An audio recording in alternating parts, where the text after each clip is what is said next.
आज आहे 13 मे आणि या 13 मेला दुपारनंतर सकाळपासून असलेल्या गरमी असलेल्या भागांमध्ये ढगांची गर्दी ही 2:30 ते 3च्या सुमारासमध्ये वाढणार आहे।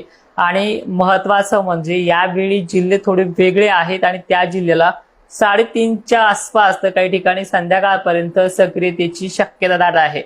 तर सर्वप्रथम आपण धुळे साक्रीच्या भागांमध्ये हा वातावरणाचा प्रभाव पाहायला मिळणार आहे। नाशिक, पुणे, सातारा, सांगली, कोल्हापूर, सोलापूरमध्ये सुद्धा हे वातावरण यावेळी 4 वाजेपर्यंत दाखल होऊ शकतं। गरमीची लेवल आणि गरमीच्या लेवलमुळे वाऱ्याची जी काही गती आहे ती देखील स्थिरावलेली पाहायला मिळू शकते आणि याच कारणास्तव 4 ते 5 वाजता हा वातावरणाचा प्रभाव आपल्याला पाहायला मिळू शकतो। तर काही ठिकाणी वातावरण हे सर्व दूरच्या व्याप्तीचं नाहीये आणि हे वातावरण व्याप्तीचा विषय आपण वारंवार का घेतोय, कारण की जर मला ह्या तारखा सांगायच्याच असल्या तर मी एकदमच सांगून टाकल्या असत्या की 13, 14, 15, 16, 17 या तारखेला भाग बदलत पाऊस पडणार आहे। ही तुम्हाला समजणाऱ्या गोष्टी नाहीयेत, त्यामुळे थोडक्यात समजून सांगण्याचा आणखीन प्रयत्न करेल। नाशिक जिल्ह्याला आभाळाची गर्दी आणि व्याप्तीचा विषय 15 ते 20% एवढा का राहतोय, कारण की अनेक ठिकाणी नुसतं ढगाळलेलं वातावरण आणि वाऱ्यामुळे पांगापांगी होणं, पण अनेक ठिकाणी चांगला मेघगर्जनेचा पाऊसही पडणं हे नाशिकच्या जवळपास उत्तर आणि दक्षिण पूर्व असलेल्या तालुक्यांची स्थिती आहे।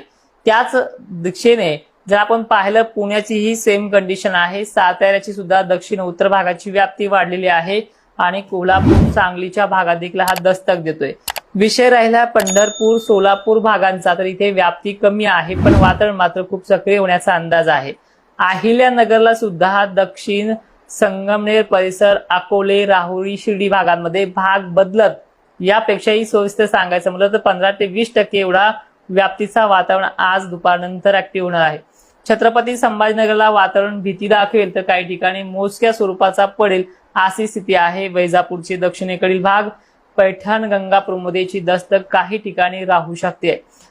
जळगाव उत्तर भागांना काही ठिकाणी, तर जालन्यामध्ये मोजक्या ठिकाणी संध्याकाळपर्यंत ही सक्रियता आहे।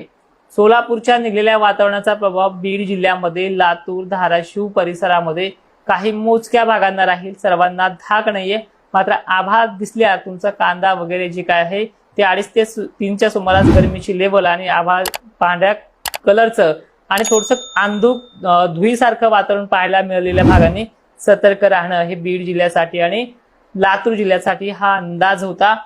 पश्चिम भागांमध्ये मात्र तो आवर्जून येण्याचा प्रयत्न करेल, कारण की गरमीच्या लेवलला तिथे चांगलीच दाद मिळते। त्याचबरोबर बुलढाणा जिल्हा, वाशिम जिल्हा, हिंगोली जिल्हा म्हणावा अशा पद्धतीचा नाहीये आणि त्यामध्ये सुद्धा स्थानिक वातावरणाची जी काही कंडिशन आहे ती मात्र संध्याकाळपर्यंत दाखल होऊ शकते। वातावरण तुम्हाला पश्चिम भागाकडनं आणि क्रॉस मध्ये दक्षिण साईडकडनं आभाळ दिसलं प्रत्येक गावखेड्याला, त्याच ठिकाणच्या शेतकऱ्यांनी सतर्क राहायचे।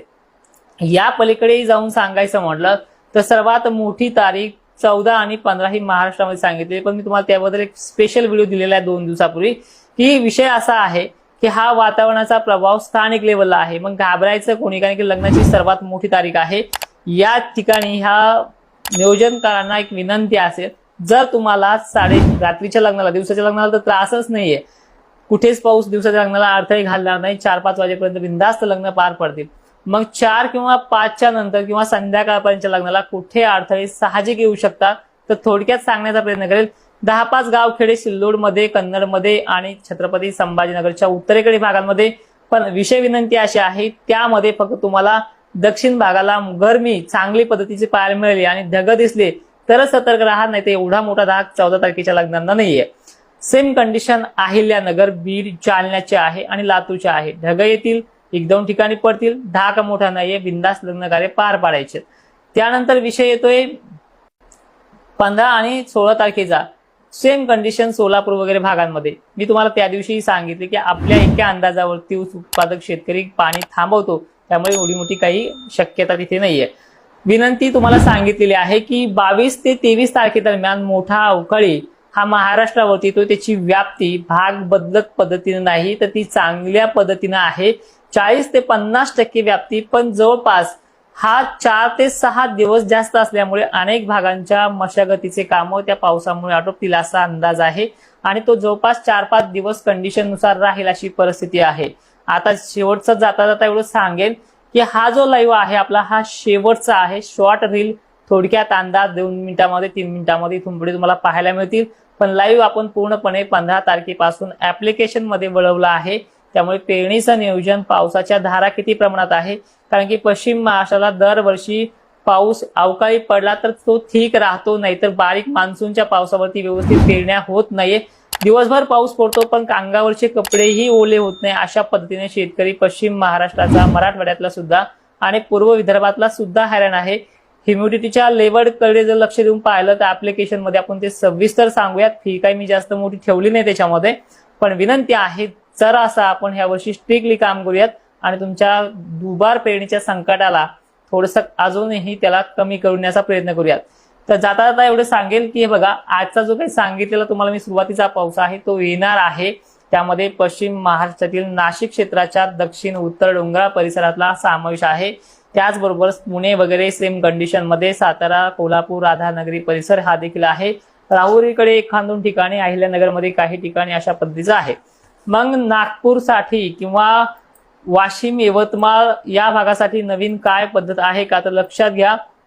ज्या वेळेस पश्चिम महाराष्ट्रात पाऊस मोठा राहिलाय त्या वेळेस विदर्भामध्ये त्याचा जोर कमी राहिलेला आहे. ठीक आहे. मग याची व्याप्ती जास्त कुठे पुणे, सांगली, सातारा, नाशिक वगैरे भागात आहे. ठीक आहे. अशा पद्धतीनं आहे. आणि एक विनंती आहे, ऍप्लिकेशनचे पैसे तुम्हाला विनंती करतोय, मी सिक्युरिटी चार्जेस ठेवले आहेत. 100 रुपये, 150 रुपये एका वर्षासाठी मोफत अंदाज तिथे राहणारच आहे.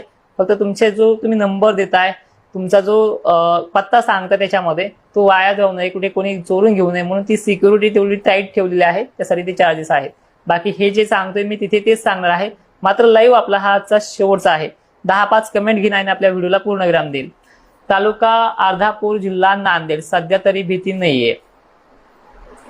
बाकी तुम्हाला 17-18 तारखेनंतर शक्यता आहे आणि पुढे 22-23 नंतर तुमच्या भागात चांगली सुरुवात राहील.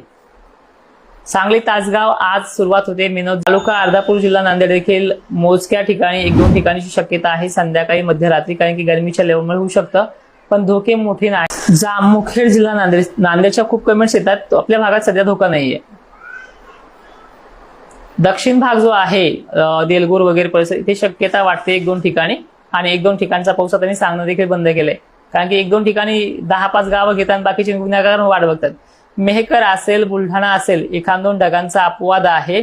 आणि आजचा जो काही पाऊस आहे तो पूर्णपणे पश्चिम महाराष्ट्र आणि दक्षिण महाराष्ट्रामध्ये गरमीच्या लेवलमुळे आणि तिथे ढगांची आगमन जास्त असल्यामुळे तिथे वातावरण जास्त प्रमाणात आहे. पैठणला देखील फाटेसर राहू शकतो. लगेच पवन धाके सर लगेच करून टाका, म्हणजे पुढच्या वर्षी पर्यंत तुम्हाला ते गेले 1 वर्षभर, म्हणजे हा पावसाळा, हिवाळा आणि उन्हाळा तिन्ही ऋतूमध्ये तुम्हाला ते फ्री